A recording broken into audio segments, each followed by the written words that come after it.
My name's Sam Baker. I'm a single 33-year-old man, working for a medical equipment manufacturer.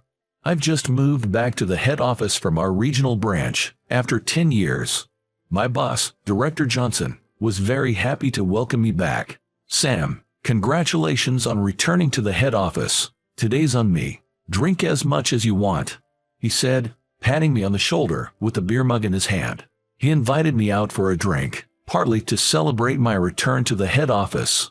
Thank you, but the fact I didn't let myself get down and worked hard in the regional office is also thanks to you, Director. This wasn't mere flattery, but a simple fact. About a year after I started working at this company, the then director ordered me to suddenly start working at the regional branch. Back then, Mr. Johnson was just a manager. It seemed the director at that time didn't like me because I was too quiet and boring. That's why I ended up being sent to the regional office, which was just short on staff. I was afraid I might never be able to return to the head office. Mr. Johnson, seeing my anxiety, reassured me with kind words. Believe it or not, I was also sent to the regional office from the head office in the past. I was depressed at first, thinking I had been driven out because I was unnecessary here. But you know what? It was the results I produced there that got me to where I am today. I want you to believe that this personnel change isn't a demotion. It's a personnel change to rebuild the regional branch. I need your help, Sam. So don't get discouraged. Just do your best at the regional branch for now. His words were more encouraging than I could ever explain. I was disheartened when the personnel change was announced, but thanks to Johnson, I was able to face forward and push on. Even after I moved to the regional branch, I sought advice from Director Johnson and pushed myself harder. As a result, the branch's performance greatly improved, and now, I'm finally back at the head office. Since the previous director has also been transferred to another department, I'll start afresh and work hard at the head office. While we were happily chatting about our reunion, Johnson suddenly said something unexpected. Sam, would you consider having a dinner date with my daughter, if you're okay with it? Wait, your daughter? The moment I heard the word dinner date, I froze. Truth is, I've never had a girlfriend in my life. I appreciate the offer, but as you know, Director, I'm not exactly a social butterfly. I've never even had a relationship with a woman. I'm afraid your daughter might find me unsuitable. But Mr. Johnson gently reassured me.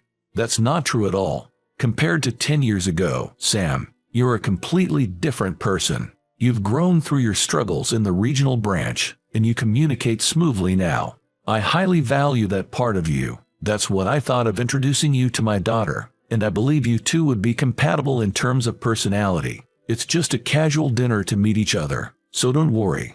I had no idea that Mr. Johnson thought so highly of me. I was moved by his words and ended up accepting his invitation for a dinner date. Mr. Johnson showed me a photo of his daughter on his phone, and she was stunningly beautiful, but after the drinks were over and I was on my way home, I was already regretting my decision. I can't possibly handle a relationship. I never shared this with my boss, but I actually have a traumatic experience related to romance. Let's go back in time, 16 years ago. When I was 17, my mom ran off with her lover to some faraway place.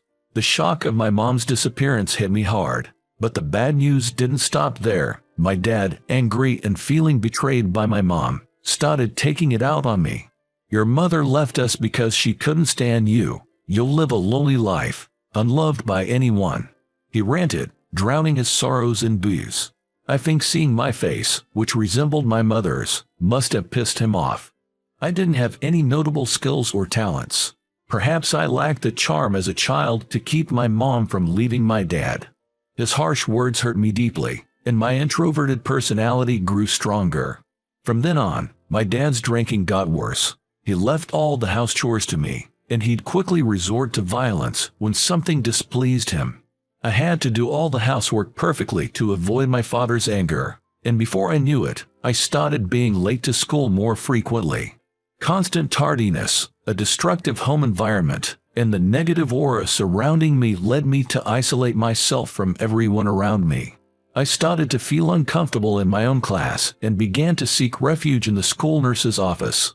The school nurse, Ms. Miller, was very kind and would always listen attentively to my stories.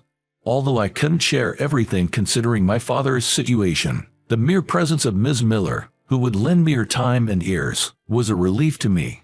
You can tell me anything that's bothering you. Regarding your studies, it's for your own good that you should strive to pass your courses. Once you can stand on your own, you'll be able to get away from your father sooner. And she was absolutely right. If I kept this up, I wouldn't be able to graduate. So, I committed myself to attend all my classes, and I spent the rest of my time seeking refuge in the nurse's office. I started to get a handle on my house chores and stopped being late, narrowly avoiding repeating a year. Amidst this lifestyle, another reason emerged for me to frequent the nurse's office. There was another student, a girl, who also spent time there, and I quietly looked forward to my interactions with her. Her name was Emily Brown, and she was a grade below me. "Good morning, Sam." She'd greet me with a smile every morning I visited the nurse's office. I was happy to see her, so I always smiled back and replied, "Good morning." Emily often said, "I'm basically homeschooled in the nurse's office." She rarely went to her actual class, spending most of her day in the nurse's office instead. This was due to Emily's appearance. She always wore a wrinkled uniform, hid her face behind long bangs, and had a simple style with her long hair tied back. Because of this, Emily was often called unkempt and was generally avoided by everyone else. However, it wasn't that Emily was lazy. The root of the issue lay in her home environment. Her parents favored her older sister and were always harsh towards Emily. Because of this, she seldom got new clothes or everyday essentials, and she couldn't afford to go to a hair salon, hence her appearance. Despite all of this, I thought Emily was a wonderful girl. I borrowed a really interesting book from the library yesterday. "It's such a blessing to have these wonderful books available to us," she'd say with a smile. Seeing Emily speak like this gave me a boost of energy. Despite being placed in a seemingly insurmountable situation, she always maintained a positive attitude, constantly looking for things to enjoy. While everyone else was focusing on Emily's appearance, I noticed her beautiful eyes peeking from behind her long bangs. Clear and beautiful light brown eyes. My heart pounded every time I saw that sparkle, and our conversations became my solace as I barely survived my harsh school life. Looking back now, I guess that was my first love. But despite my feelings, one day, suddenly, Emily disappeared. She had transferred schools without saying a word. When I asked the teachers about her disappearance, due to privacy reasons, they couldn't tell me anything. I thought of her as a companion, someone who used to visit the school nurse with me. I never expected such a sudden farewell. Just like when my mother suddenly disappeared, everyone seems to leave me behind. After that, I somehow managed to graduate high school, and with the help of scholarships, I moved on to a distant university. That's how I finally got away from my father. But no matter how much time passed, since Emily's departure, I had never fallen in love with anyone else. I couldn't forget about Emily, and the fear of getting hurt kept me from entering into any romantic relationship. Therefore, I felt sorry for my boss, but I wasn't sure the dinner date he set up for me would go well. On the day of the dinner date, at the private room of the restaurant where we agreed to meet, a woman more beautiful than the one I saw on my boss's cell phone appeared, and I was taken aback. "Nice to meet you, I'm Emily." The boss's daughter introduced herself, bowing politely. "Nice to meet you, I hope we have a good day today." Emily, with her beautiful fair skin, was elegantly dressed in a monochrome dress. As her smooth chestnut hair swayed, radiating a lovely aura, my heart raced. I felt an uncanny connection knowing her name was Emily. Apparently, I seemed to have a strong connection to that name. The dinner date was nerve-wracking, but since we both loved reading, the conversation flowed better than I expected. "Sam, you like reading too. I often visit the library on my days off." "Really? Any recent book recommendations?" When I asked, Emily gave a clear explanation about her recommended books. Seeing her talk so passionately, and with a smile, I was taken in by her charm. Who knew I could enjoy such a pleasant time with a woman? However, at some point, Emily suddenly fell silent, with a cryptic look on her face. Did I say something wrong? Feeling uneasy, I asked, "Is something wrong?" She fixed her gaze on me and said, "Good heavens, it's time you noticed." Saying this, she lifted the sleeve of her dress, revealing a bracelet made of black gemstones. The moment I saw that bracelet, I let out a small "ah," as a memory from 16 years ago came flooding back. That day, I headed to the school's nurse's office as usual during lunch break. The nurse, Ms. Miller, must have gone to the restroom because her seat was empty, and there was no one in the office. However, at that moment, a gust of wind blew in from the window, causing the curtains on the infirmary bed to flutter, and I witnessed an astonishing sight. What? Through the gap in the curtains, I saw Emily on the bed, holding a large number of black pole-like objects in her hand. She was staring intently at the pills on the table attached to the bed. Was she planning to swallow those? No matter what medication it was, consuming it all at once would surely harm her health. Emily, unable to stay still, I barged through the curtain and rushed to the bed. "Sam, what's going on?" Surprised at my sudden appearance, I grabbed Emily's shoulders and blurted out, "Don't jump the gun. We're still young. No matter how hard things are now, if we keep living, good things will happen. I don't want you to disappear, Emily." As I said this, I realized that I was crying. I didn't want to lose Emily. My emotions were so strong that I naturally burst into tears. However, in contrast to my panic, Emily was calm. "What on earth are you talking about? I'm just making a bracelet with stones I got from the library's teacher." What? It turned out that the items Emily had were not pearls, but gemstones. Knowing my misunderstanding, Emily laughed out loud.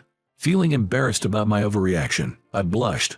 Then, Emily handed me a bracelet with a cheerful smile. "This Morian stone is said to protect from unpleasant things. I already have one, so I'll give one to you, Sam."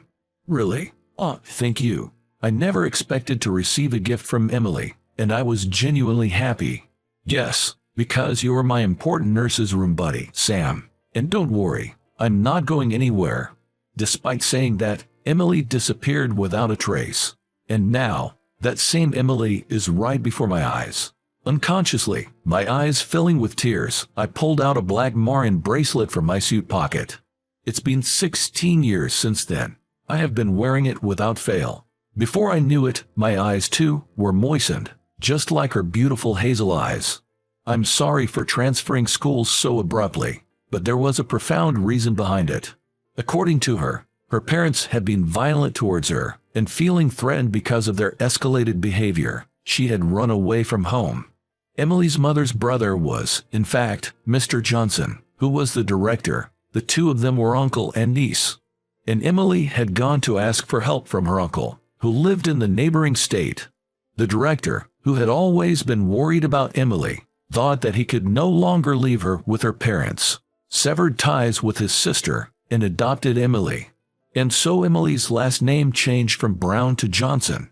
Hearing about Emily's tragic past, my heart ached. It's understandable why she had to transfer schools abruptly. Emily, wiping her tears, began to speak. "I haven't been able to forget about you since then. So when my father brought me a marriage proposal, I was really surprised. I recognized your unique last name immediately. It was unmistakably you, Sam. I'm honestly so happy. I was a mess in high school, wasn't I? I knew it and I was so embarrassed. That's why I couldn't express my feelings back then. I knew that even someone as kind as you, Sam, couldn't possibly like someone like me." Listening to Emily's words, I was astonished. I couldn't believe she had felt the same way about me. I, too, was in love with Emily, but I always thought that no woman would ever like me. But now, I think I've improved my appearance a bit. So please let me say this, I like you, Sam. Emily, don't belittle yourself like that. I've always loved you. Then and now, to me, you are always beautiful. I had to let her know that, even before she finished her sentence. It wasn't just about loving her now. For me, Emily had always been someone special. Hearing my words, Emily blushed and cried. I could tell that those were not tears of sadness. "Thank you. Despite the hardships I had in high school, I managed to get through those days because of you, Sam." We held each other's hands on the table, waiting for our tears to stop. Everyone seemed to leave me, But Emily kept her promise. She came back to me. I felt deeply that this truth washed away my hurtful past, with tears. After a year of dating, we decided to get married. Upon learning that we knew each other from the beginning, Mr. Johnson, the director, was very surprised. I was shocked. I had no idea that you two knew each other, but I am really grateful to you, Sam. Emily was wounded in high school, but thanks to you, she was able to recover. As he spoke, he gazed into the distance, as if reminiscing about the past. My wife and I had some issues, and we couldn't have children. That's also why I've always thought of Emily as my own daughter. Not being able to have children must have been hard for Mr. Johnson at that time. But it was clear to me that he and his wife truly cared for Emily, even though she wasn't their own. Emily said she was truly happy to become your adopted daughter. I believe that the reason she can smile like this now is because of you. When you say that, it makes me happy. I always wanted her to be happy after all the suffering she's been through. But I believe that you will certainly make my daughter happy, Sam. With that, Mr. Johnson blushed and laughed shyly. That's right. By marrying her, I would also become Mr. Johnson's son. With a big smile on my face, I nodded vigorously. Of course, I will start calling you my father-in-law. Ha ha, I can't believe I'm getting a son as well as a daughter. It feels like a dream. It's possible that each of our past experiences might have been dark and sad. Still, it was through irreplaceable encounters that we were able to know the joy of loving and being loved. While savoring such happiness, I looked forward to a future filled with hope.